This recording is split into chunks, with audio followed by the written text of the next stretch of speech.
Now gather round, friend, and let me tell you a tale that'll change the way you think about mercy, courage, and what it truly means to be a man on this harsh frontier. This here's a story about choices, the kind that define who you are when nobody's watching, when the only witness is your own conscience and maybe the good Lord above. It happened back in the autumn of 1876, out in the Wyoming Territory, where the wind carries stories across miles of prairie grass and the mountains stand like ancient sentinels, keeping watch over secrets that would make civilized folks lose sleep. This was country where a man could disappear into the vastness and never be seen again, or where he could find himself face to face with his own soul when he least expected it. Picture this: rolling hills covered in buffalo grass that waves like a golden ocean under the endless sky, broken here and there by stands of cottonwood following the creeks and draws. The air was crisp with the promise of winter, and the aspens on the mountainsides burned yellow as Spanish gold against the deep blue of October sky. It was country that tested a man's mettle every single day, where survival depended on wit, grit, and sometimes just plain luck. Now, our tale centers on a man named Jake Thornton, though most folks just called him Jake. 34 years old, with hands tough as rawhide and eyes the color of winter sky.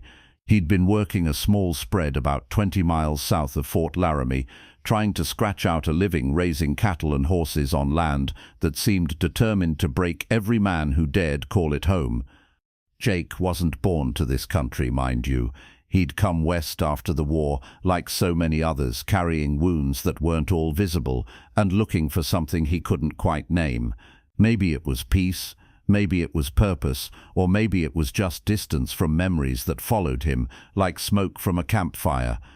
He'd built himself a modest spread in a valley where Sweet Creek meandered through the prairie like a silver thread, had a log cabin with a stone chimney that drew clean, a barn that could shelter his stock, and enough fenced pasture to run maybe 40 head of cattle and a dozen horses.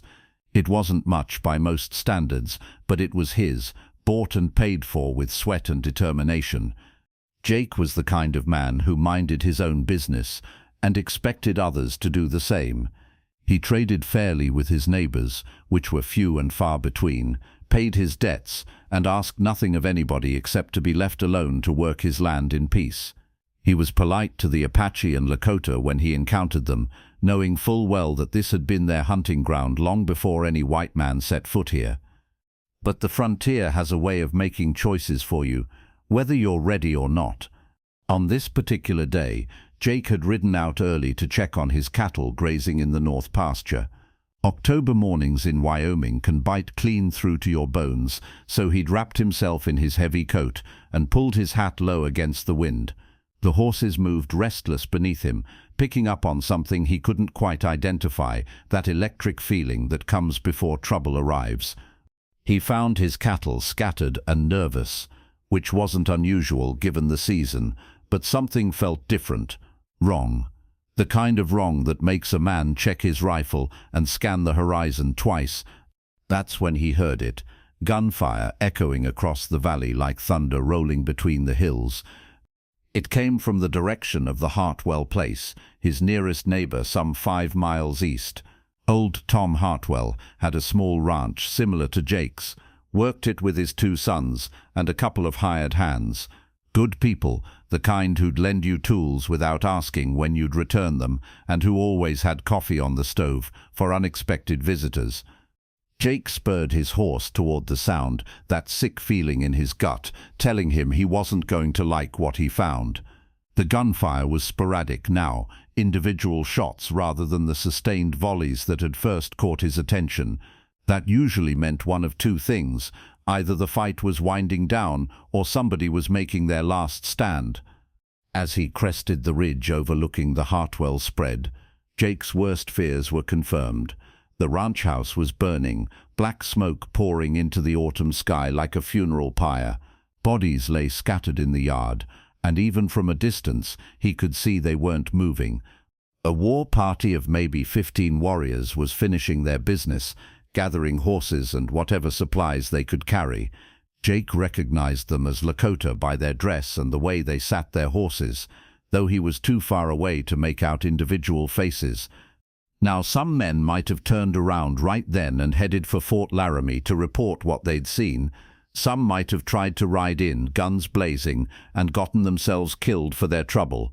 But Jake had learned during his years in this country that sometimes the best thing to do is wait, watch and think before you act. So he stayed put on that ridge, hidden behind a screen of juniper, and watched as the war party finished their work. He said a prayer for old Tom and his boys, knowing there wasn't anything he could do for them now. The attack was over, the damage done, and all that remained was the aftermath.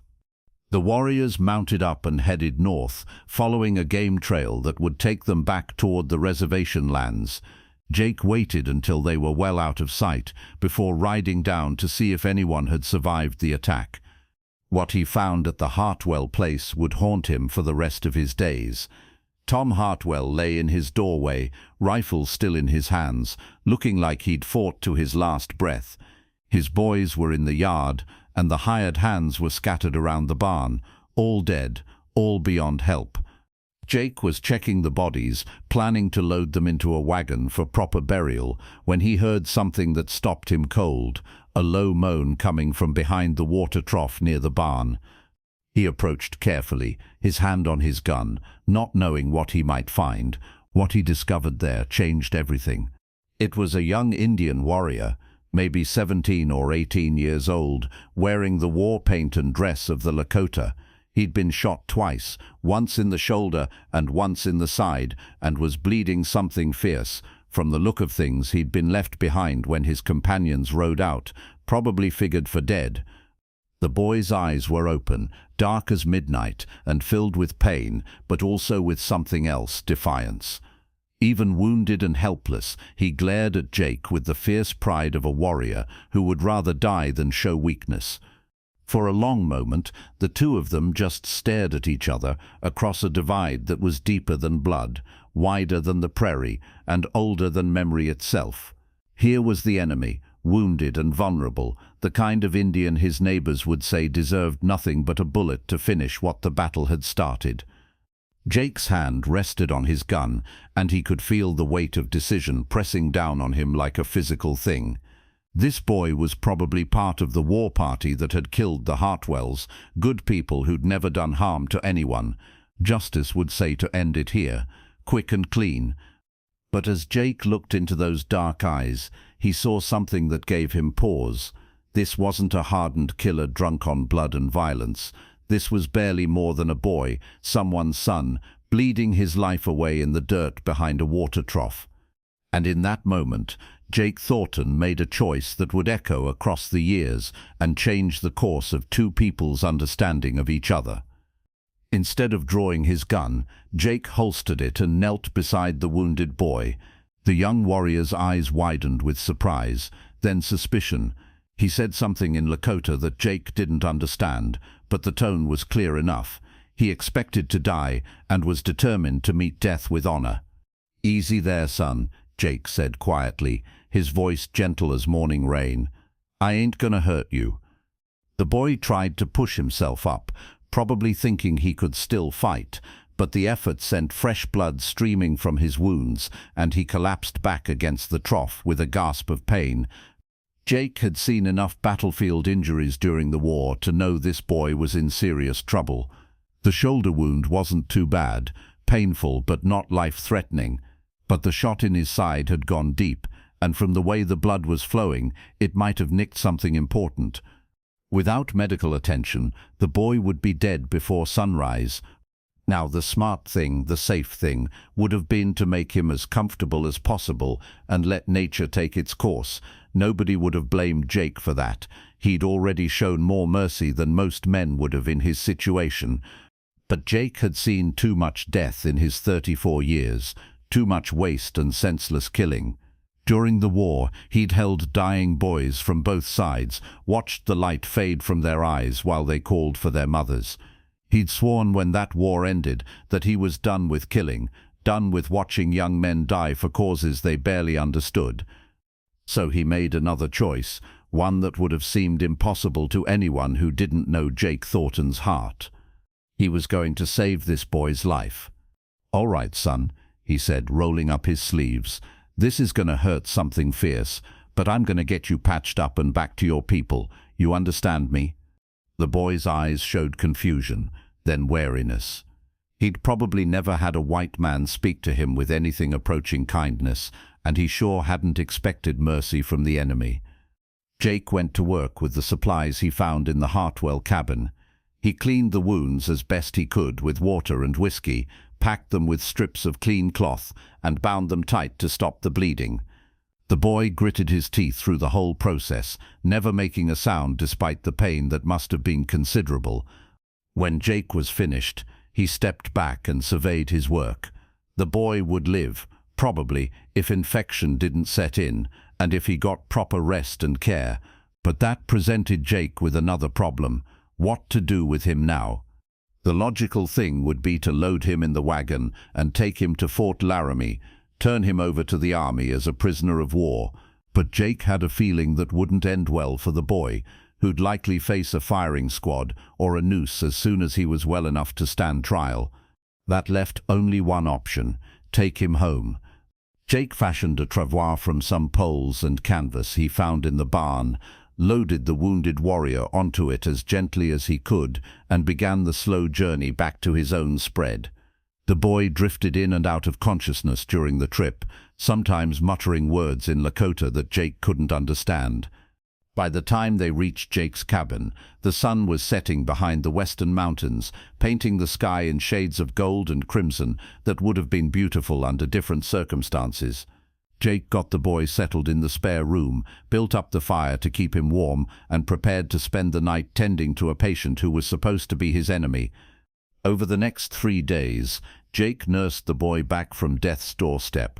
He changed bandages, spooned broth between fever-cracked lips, and kept watch through the long nights when delirium made the boy call out in his native tongue.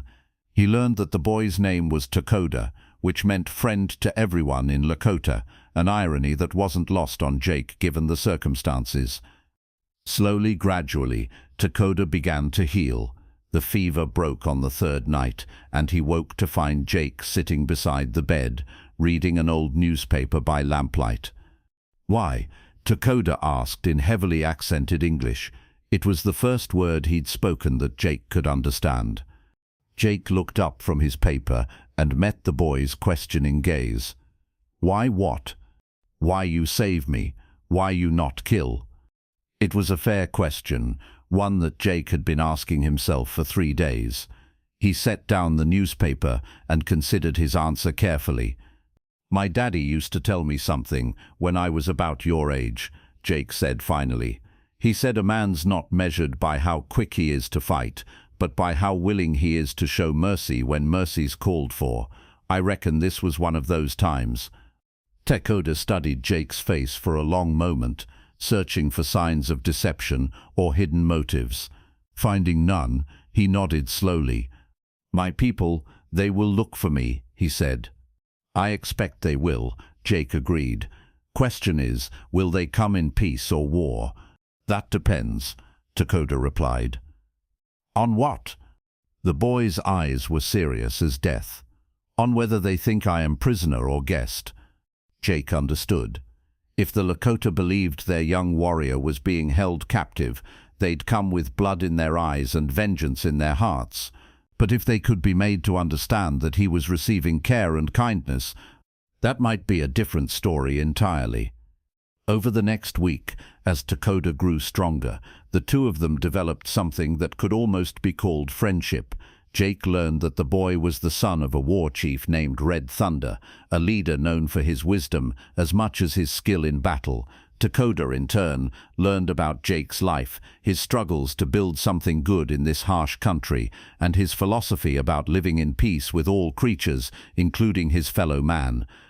They were different in almost every way: race, culture, language, beliefs, but they shared something fundamental, a recognition of each other's basic humanity. On the 8th day, as Jake was helping Takoda practice walking around the cabin, they heard something that made both men freeze, the sound of many horses approaching from the north.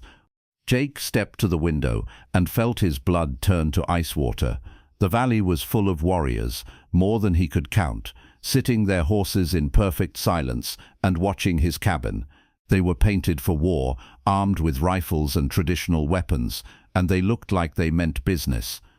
At the center of the group rode a man who could only be Red Thunder himself.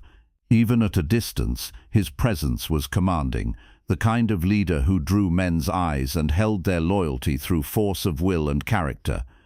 "Well," Jake said quietly, "I reckon your folks have come calling." Takoda limped to the window and looked out at the assembled warriors. His face showed no fear, only resignation and a kind of sad pride. "They have come for war," he said simply. "They think you hold me captive. My father, he will burn this place and everyone in it to get me back." Jake looked at the sea of painted faces surrounding his home and realized he was looking at his own death. There was no way to fight that many warriors, no way to run, no way to explain before the shooting started. Unless... "What if you went out there?" Jake asked. "What if you showed them you're not a prisoner?" Takoda shook his head. "I am too weak. I cannot walk that far, and even if I could..." He paused, struggling with the words. "They would not understand why white man shows kindness. They would think you use medicine, make me crazy." They stood there in silence, watching the warriors who watched them back, and Jake realized he was facing the final test of the choice he'd made 8 days ago beside that water trough. He'd saved this boy's life, nursed him back to health, and treated him with kindness and respect. Now he was going to die for it. But you know what? Jake found he was at peace with that. He'd lived by his principles, acted according to his conscience, and shown mercy when it would have been easier to choose vengeance. If that cost him his life, well, at least he'd die knowing who he was. "Takoda," he said quietly. "Yes? I want you to know something. These past 8 days, getting to know you, learning about your people and your ways, it's been an honor. You're a good man, son. Your father should be proud." Takoda's eyes showed surprise, then something that might have been gratitude. "You are good man too, Jake Thornton. You show me that not all white men are devils. That is gift I will carry forever." They clasped hands then, these two enemies who'd become friends, and prepared to face whatever was coming. Outside, Red Thunder raised his lance, and Jake knew the time for talking was over. But just as Jake was reaching for his rifle, knowing it was hopeless but determined to go down fighting, Takoda did something that took Jake's breath away. The wounded boy pushed open the cabin door and stepped outside, still weak, but standing tall and proud. He raised his hand in a gesture that Jake didn't understand, but that caused every warrior in that valley to sit straighter in their saddles. Takoda called out something in Lakota, his young voice carrying clearly across the morning air. Whatever he said caused a ripple of movement through the warriors, heads turning toward Red Thunder, as if waiting for his response. The war chief sat his horse like a statue for what felt like an eternity, his dark eyes moving between his son and the white man standing in the doorway behind him. Then, slowly, deliberately, Red Thunder dismounted and began walking toward the cabin. Jake's hand tightened on his rifle, but something in the chief's posture told him this wasn't an attack. Red Thunder's weapons remained in their places, and his approach was measured, careful, like a man approaching a spooked horse. When he was 10 feet away, Red Thunder stopped and spoke to his son in their native tongue. Takoda replied, gesturing toward Jake, and father and son held a conversation that seemed to go on forever, while Jake stood there, wondering if he was about to be killed or adopted into the tribe. Finally, Red Thunder turned his attention to Jake. The war chief was an impressive man, maybe 50 years old, with silver threading through hair, black as winter midnight.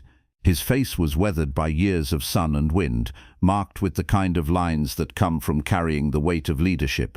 But his eyes were intelligent, thoughtful, and surprisingly gentle for a man with his reputation.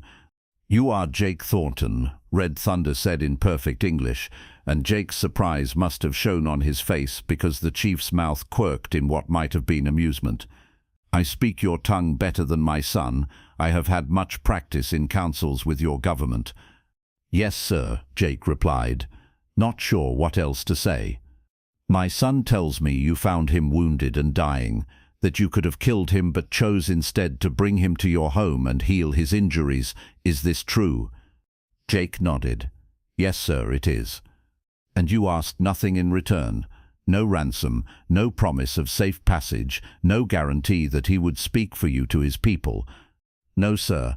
I just couldn't let a boy die when I had the power to help him." Red Thunder studied Jake's face for a long moment, as if he could read the truth of a man's character in the lines around his eyes and the set of his mouth. Whatever he saw there seemed to satisfy him, because he nodded once and called out something in Lakota to his warriors. The response was immediate and dramatic. Every warrior in that valley dismounted and began unloading supplies from their horses. Jake watched in amazement as they set up what could only be described as a temporary camp right there in his front yard. "What's happening?" Jake asked. "My people are preparing to honor you," Red Thunder explained. "When a warrior saves the life of a chief's son, especially the son of a war chief, it is a debt that cannot be repaid with words alone." Over the next hour, Jake watched in wonder as the Lakota transformed his modest homestead into the site of an impromptu celebration. They brought out drums and began a rhythm that seemed to echo the heartbeat of the earth itself. They built fires and started preparing food that filled the air with rich, unfamiliar smells. But most importantly, they brought gifts. The first was a magnificent horse, a pinto stallion with intelligence in his eyes and speed in every line of his body. "From my personal herd," Red Thunder explained. "He is trained for war and hunting, but he is gentle enough for a man of peace." Next came weapons, a rifle with silver inlays, a knife with a handle carved from buffalo horn, and a tomahawk that was clearly more ceremonial than practical. "So that you may defend yourself and your home," the chief said. Then came furs and hides, enough to keep Jake warm through the harshest winter. Beadwork and jewelry that represented hours of careful labor by the women of the tribe. Sacred items that Jake didn't understand but recognized as deeply significant. But the greatest gift was yet to come. As the sun reached its zenith, Red Thunder called for silence and addressed not just Jake, but the assembled warriors in both Lakota and English. "From this day forward," the chief declared, "Jake Thornton is under the protection of the Lakota people. Any who would harm him or his property will face the wrath of Red Thunder and all his warriors. His home is sanctuary, his word is trusted, and his friendship is valued above gold." The warriors responded with a shout that echoed off the valley walls, and Jake realized he'd just been given something more precious than all the horses and rifles in the world, the guarantee that he could live in peace in this disputed land. But Red Thunder wasn't finished. "There is one more thing," the chief said, and his voice carried the weight of ceremony. "My son has told me of your kindness, your wisdom, and your respect for all living things. He says you are a man who understands that strength comes not from the willingness to kill, but from the wisdom to show mercy." Red Thunder reached into a leather pouch at his side and withdrew something that made Dakota gasp with surprise and the assembled warriors murmur with respect. It was an eagle feather, but not just any feather. This one was marked with symbols that Jake didn't understand, but that clearly held deep meaning for the Lakota people. "This belonged to my father, and his father before him," Red Thunder explained as he approached Jake. "It is given only to those who have shown great courage in battle or great wisdom in peace. You, Jake Thornton, have shown both." The chief placed the feather in Jake's hand, and Jake felt the weight of honor and responsibility that came with it. He looked around at the faces surrounding him, Dakota beaming with pride, Red Thunder solemn with the gravity of the moment, and dozens of warriors who had come expecting to make war but were leaving having made a friend. "I don't know what to say," Jake managed. "Say you will remember this day," Red Thunder replied. "Say you will remember that not all meetings between our peoples must end in blood. Say you will tell others of what happened here, so that perhaps more men will choose mercy over vengeance." "I will," Jake promised, and he meant it with every fiber of his being. As the sun began to set behind the western mountains, the Lakota packed their belongings and prepared to depart. Dakota, now strong enough to ride, approached Jake one last time. "I will never forget," the young warrior said, clasping Jake's hand in both of his. "When I am chief, when I have sons of my own, I will tell them about the white man who chose kindness over killing. Perhaps the children will learn what their fathers could not." "Perhaps they will," Jake agreed. "Take care of yourself, son. Stay safe out there." Red Thunder was the last to leave, and he did so with a final word of advice. "The world is changing, Jake Thornton," the chief said. "Our ways of life are disappearing like snow in spring sunshine. But what happened here today, what you chose to do for my son, that kind of goodness will never disappear as long as there are men with the courage to choose it." Jake watched until the last warrior disappeared over the northern ridge, then turned to survey his transformed homestead. The gifts were scattered around his yard like treasures from a dream, and the sacred feather felt warm in his hand. That night, as he sat by his fire and thought about the choices that had led to this moment, Jake understood something profound about the nature of courage and kindness. He'd always thought bravery meant being willing to fight, to kill if necessary, to defend what was yours against all comers. But real courage, he realized, was sometimes found in the decision not to fight, in choosing mercy when vengeance would be easier, in seeing the humanity in your supposed enemy and acting on that recognition even when it might cost you everything. The wounded boy he'd found behind that water trough had become a bridge between two worlds, a living example that understanding and respect could exist even between peoples who seemed destined for eternal conflict. Jake kept that eagle feather for the rest of his days, displaying it proudly in his cabin and telling its story to anyone who would listen. He became something of a local legend, the white man who'd earned the respect and protection of the Lakota through an act of simple human decency. Word of what happened spread throughout the territory, and it changed things in small but important ways. Other conflicts were resolved through talking instead of shooting. Other acts of kindness were chosen over acts of revenge. Other bridges were built across the divide that separated peoples who should have been neighbors instead of enemies. And every time Jake looked at that feather, every time he thought about Dakota and Red Thunder and the choice he'd made beside that water trough, he remembered the most important lesson of his life. Sometimes the greatest victory is the one where nobody has to die. Sometimes mercy is the most powerful weapon of all. Sometimes one man choosing to do right can change the world, one small act of kindness at a time.